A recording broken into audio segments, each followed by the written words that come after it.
Hope is exhausting. Never giving up is costly. You're an absolute gem. Thank you for clicking on my Suspect series. I'm Brooke Makenna, but today is about Denise Huber. So many answers were wanted in her disappearance, but nobody would have guessed what they would find. Now, just because this case is solved doesn't mean that there are no more answers to be found, such as why? Why did this happen? By the way, I post so much content like this, so I would love your support by subscribing or thumbsing up. Now let's get back to this story. Denise Annette Huber was born November 22nd of 1967 in Modesto, California. She was a beautiful young lady with brunette hair and bright blue eyes, and she ended up being pretty tall, actually standing at 5'9". She had a brother named Jeff and two very loving parents, and she actually graduated from the Los Angeles Baptist High School in 1985. She was really coming into her own at this point as well. She loved traveling, music, reading, water skiing. She was super special to her family and friends, who just said that her smile, her laugh, everything about her was just amazing to be around. They said that you couldn't help but love her because she knew what was important to her. She lived every day to the fullest, and when you were around her, you just felt at home. She went on to study at Richland College in Dallas, Texas, but then moved to the Covenant College in Chattanooga, Tennessee. But from there, she actually moved on to where she would graduate at the University of California in Irvine.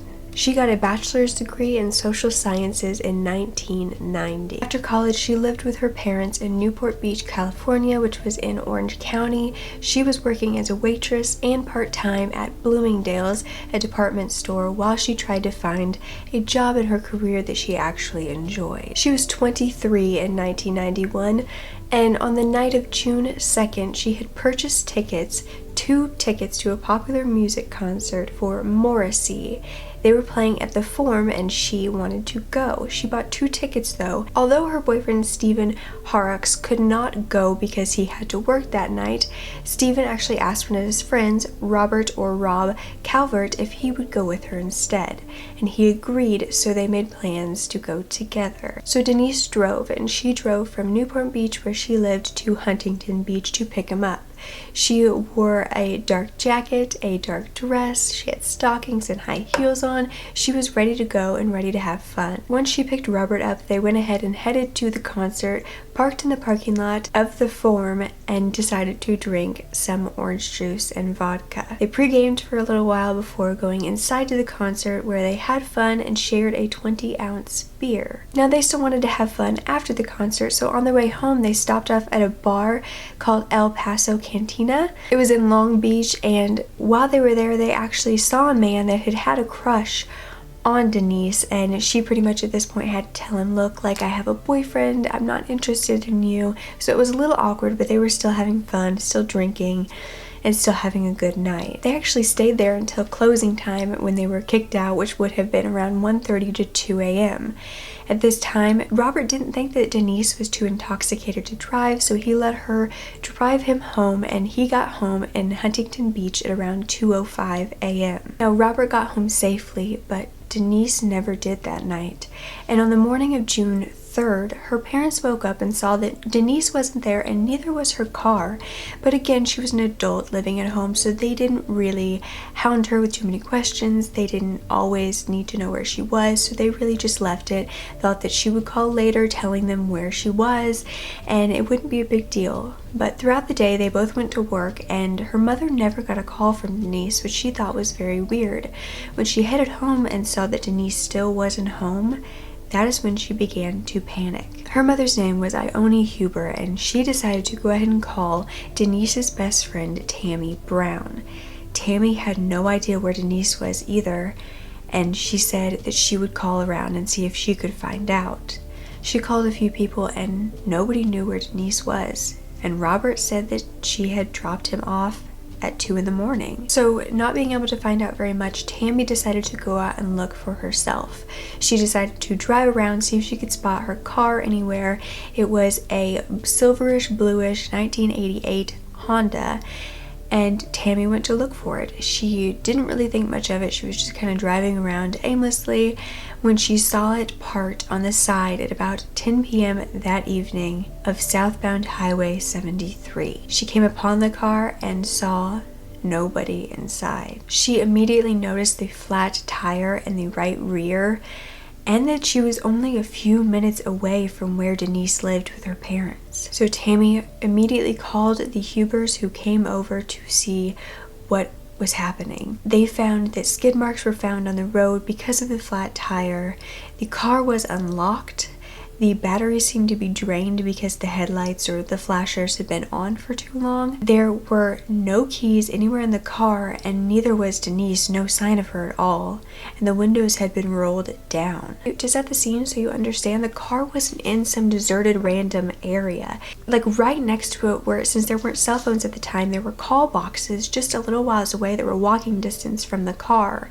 There was also a chain link fence that went around kind of the houses of the area that had an opening about right where the car was that led down a gravel slope into the city, basically, where there were restaurants, bars, hotels. So this wasn't in the middle of nowhere. But still, it was going to be hard to find Denise, even if she was just in town, because there were so many places she could go. So the police were called, and they found that there was no sign of struggle in or around the car. There was no messed up dirt. There was no blood.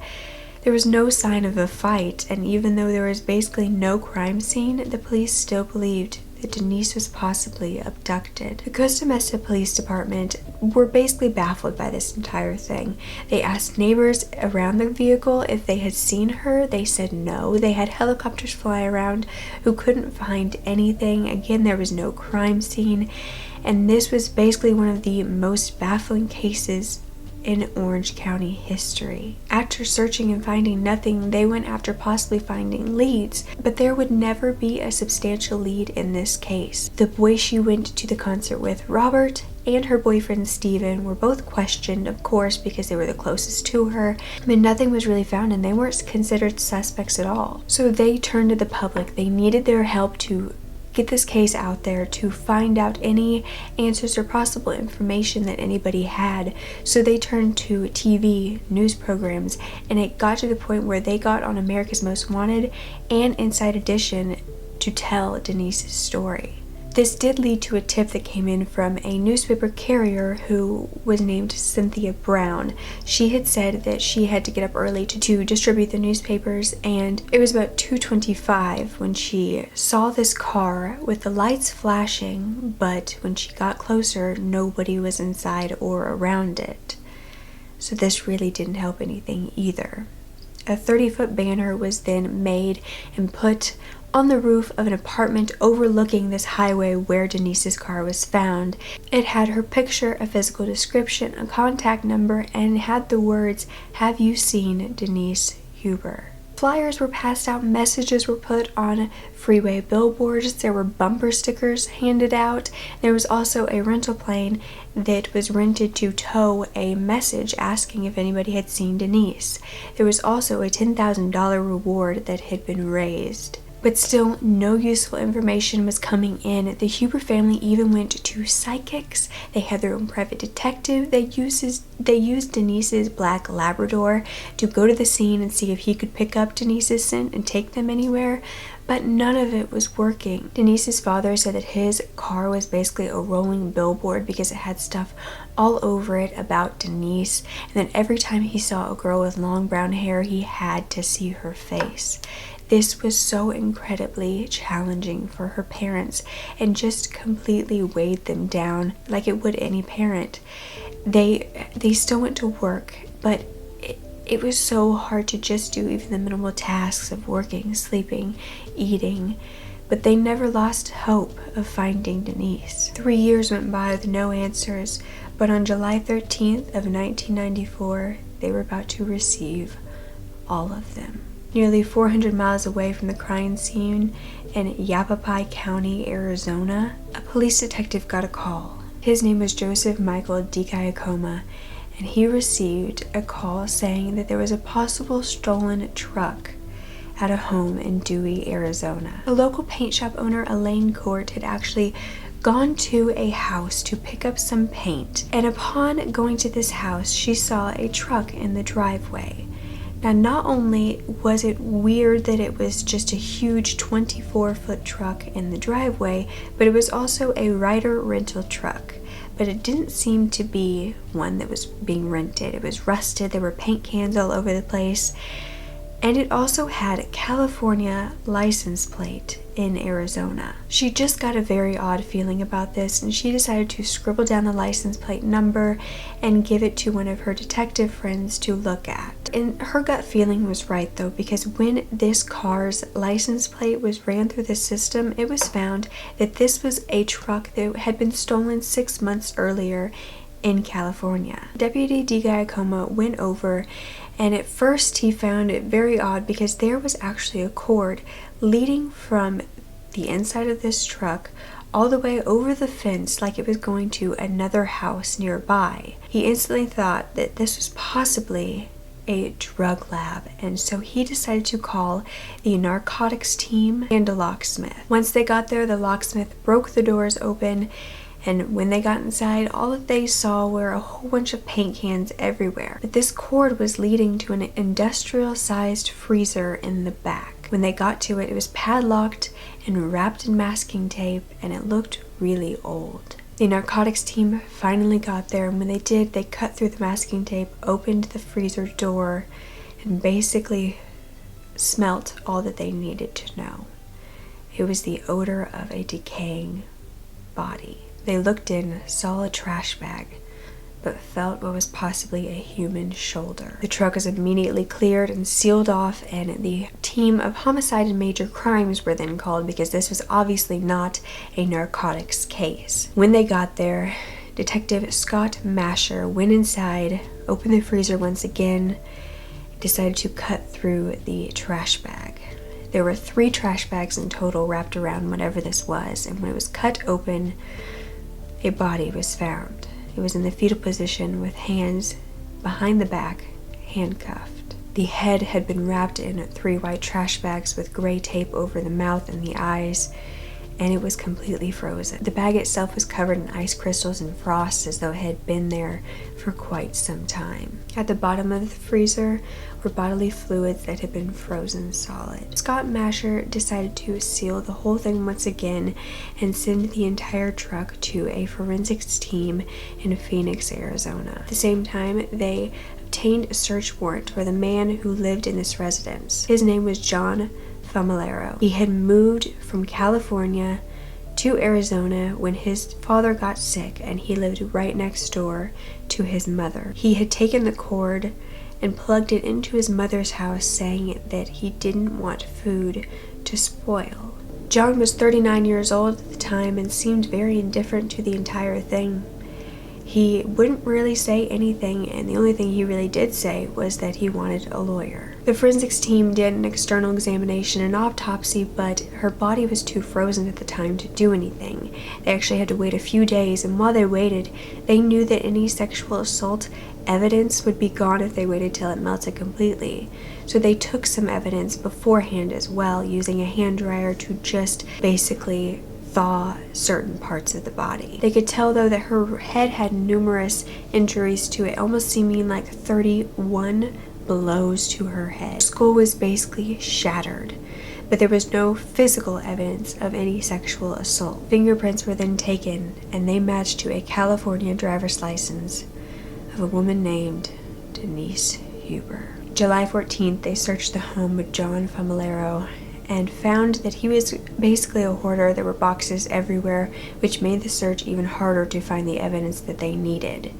Even stranger, his mother, John's mother, Anne, brought a lawn chair and sat up in John's driveway to watch them search. In the garage, they found 2 boxes labeled Christmas, but there was not Christmas decorations within them. The first one contained a garbage bag like the one in the freezer, but this one held a wallet, checkbook, purse, makeup compact, car keys, lipstick, credit cards, and a driver's license, all belonging to Denise. It also held the outfit that she was wearing the night she disappeared, and the dress had a shoulder torn off of it, and the heels had the backs completely scraped up. Denise's mother and friends said that she would have never worn them that way, and it must have happened after the concert. And the same box also had a blood-stained hammer, bloodied men's clothes, and inside-out gloves, and also blood-soaked rags. The other Christmas box held an empty box for handcuffs, blood-stained nail puller, a roll of duct tape, more bloodied rags, and white trash bags. Keys to the handcuffs were found in John's desk drawer, and keys to the freezer were found in his truck. A receipt to the freezer was actually found that said that he had bought the freezer a few days after Denise's disappearance.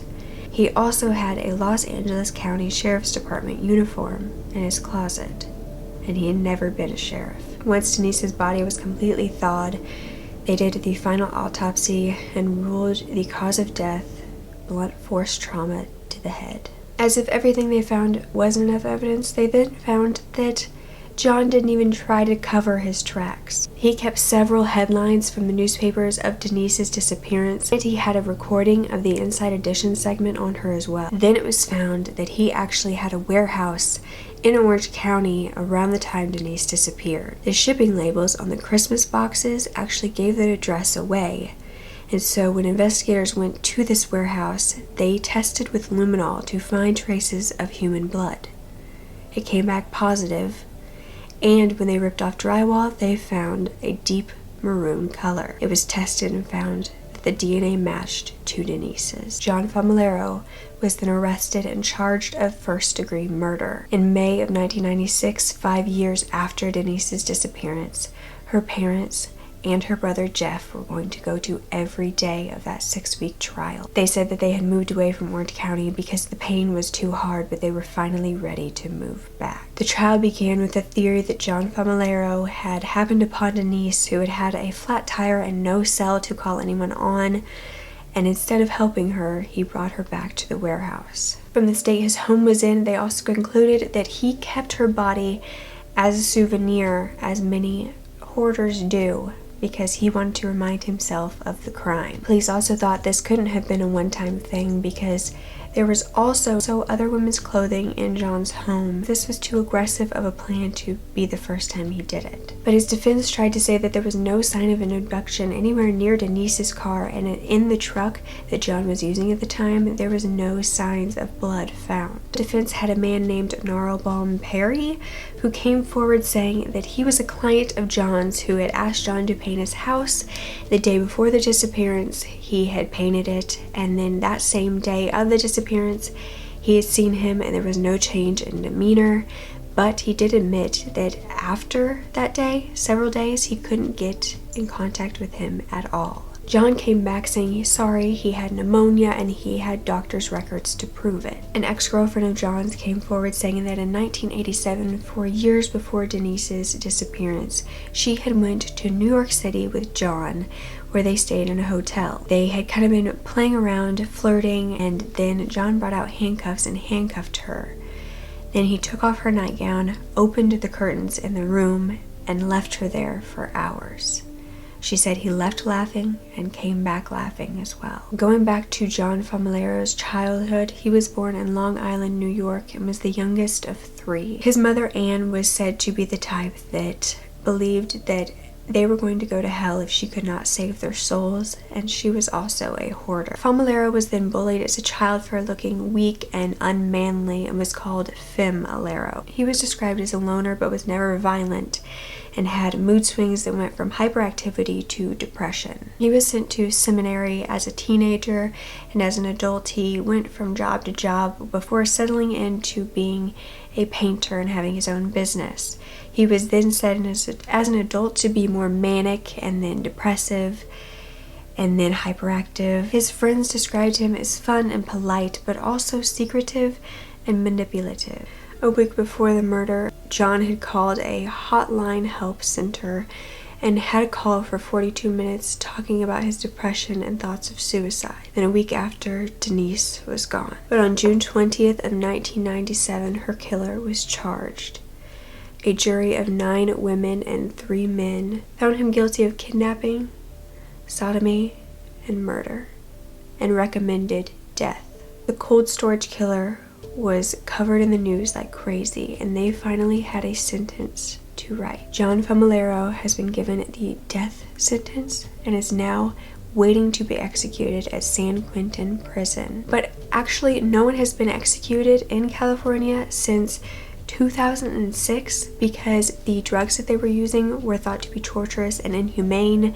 So it's basically kind of at a standstill right now, and nobody's getting anything done. They're all just there, basically just dying of old age. But Denise finally got to be back with her family, and they buried her in a cemetery next to her grandparents.